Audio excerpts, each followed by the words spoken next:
Hey, Canucks fans, let's talk about what a difference a productive bottom six makes.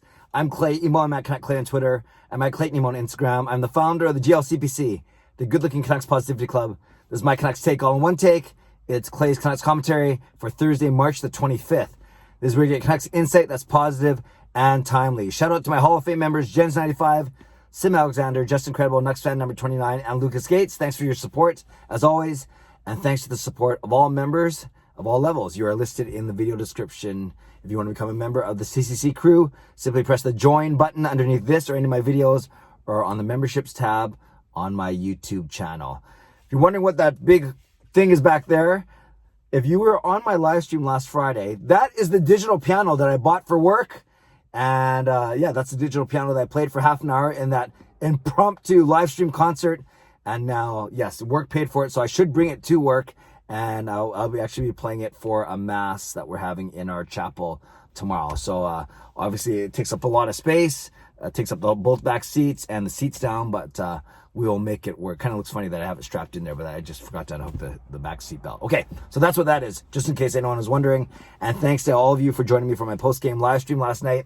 A little bit later than usual because the game started at 7:30, not 7. A little bit smaller crowd than usual, maybe because it was later than usual, or maybe because people did not want to talk about a second Canucks loss to the Winnipeg Jets in 3 nights. Now, I won't rehash everything I talked about in my recap. I thought the Canucks played pretty well, actually, and I thought the score, it's funny to say a score's flattered the winner, 5-1, because Winnipeg was still full value for their win. But remember, one of those goals was an empty netter, 2 of them were on power plays due to silly too many men on the ice penalties, and I talked about all of that yesterday. Thatcher Demko shows that he's human, not his fault. Maybe one goal he wants back, the fifth one or third one, I can't remember which one, maybe the fifth one. And I thought Jimmy Vesey was the most noticeable Canuck player on the ice. People are asking me a lot in the live stream, does this mean the Canucks are done? Can they still make the playoffs?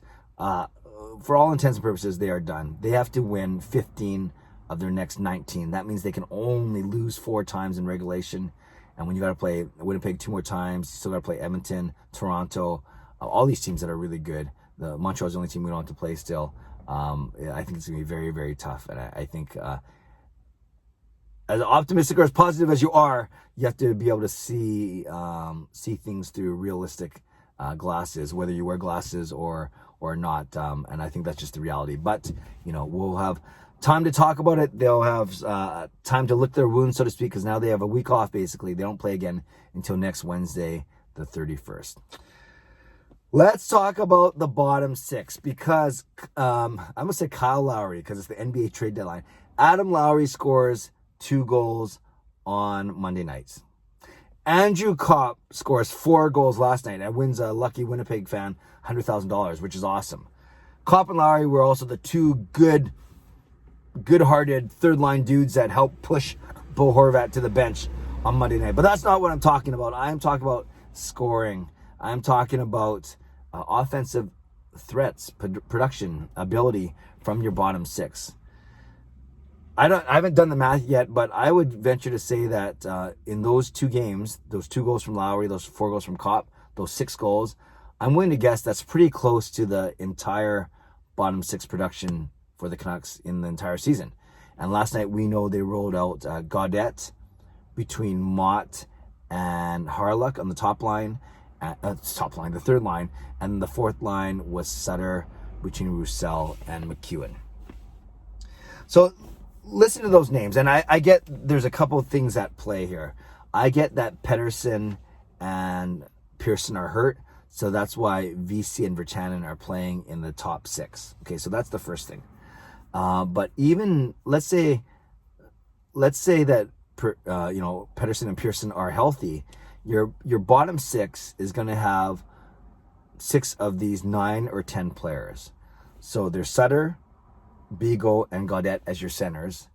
Then you have Mott, Michaelis, Harlock, Boyd coming back, Virtanen, Roussel, McEwen, Eriksson, Michaelis. Yeah, it's not that good, is it? Look at Winnipeg's top. Winnipeg, we know their top six is massive with Scheifele, Wheeler, Connor, Ehlers, Dubois, and Stastny.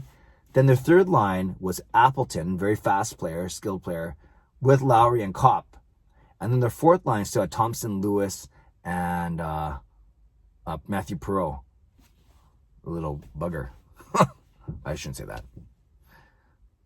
Look at the Winnipeg bottom six. Just when you hear those names, Lowry, Copp, Appleton, Thompson, Lewis, and Perreault. That is a lot better than what the Canucks put out last night of Gaudette, Mott, Harlock,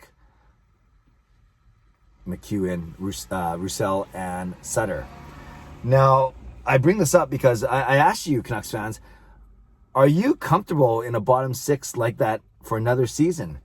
Or with the additions of a guy like VC and Travis Boyd, maybe the Canucks are already trying to rework their bottom six at the end of this season. Now, both of those guys are in expiring contracts like many of our guys are, so not all these guys are going to be back next year. That's for sure. But let's presume that Jake Virtanen isn't traded. Let's just presume that. Let's presume that Podkolzin comes in to take Pearson's spot. So let's say our top six is set again next year. Pettersson, Besser, Miller, Horvat, Hoglander, Podkolzin, just for the purposes of discussion. And let's pretend Pearson's gone. Let's pretend Sutter's gone. That whether we get assets for him or not, doesn't matter. He'll be gone next year.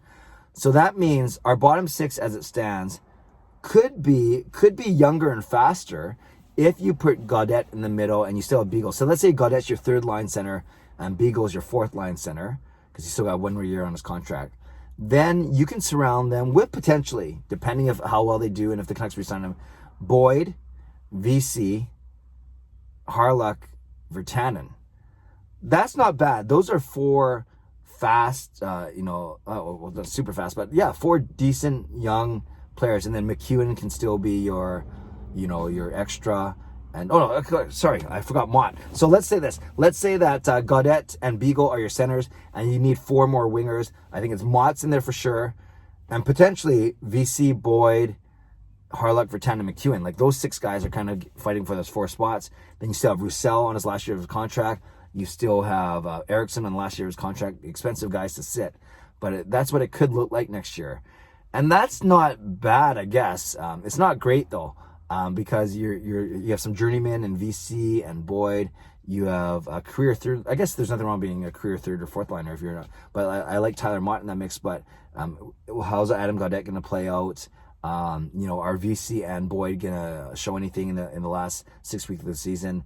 And then can Jay Beagle hold on for one more year? So you can see already that there are a lot of questions regarding the bottom six. So I guess my question to you, Canucks fans, today is. Who could you see in our bottom six next year, given the guys we have? Who might the Canucks go after at the trade deadline or in free agency? I'm not sure if there's a lot out there. And I guess mostly, who do you want your bottom six to be next year? Either ideally or realistically. Leave a comment below. I'd love to read, react, and reply. I think our top six will be pretty good. I think our top line will be really good. Our second line will be young if it's Horvat between Hoglander and Podkolzin, but they'll do their fair share of scoring for sure. So it's the bottom six that I'm worried about the defense next year too, but that's for another vlog. Let's talk about the bottom six today. Tell me your impressions of them right now and tell me who you'd like in our bottom six going forward, either this season or next season. Leave a comment. I'll read, react, and reply as always. Subscribe if you like to. Like this video if you like to. Become a member of this channel if you like to. Canucks don't play again until next Wednesday, but look for a couple cool things from me on this channel throughout the week, including some member-only live stream on Sunday. I'll send a message out to you who are members of franchise and higher. Stay safe, stay healthy, take care of yourselves, and take care of each other. Have a great day. God bless, and go Canucks go.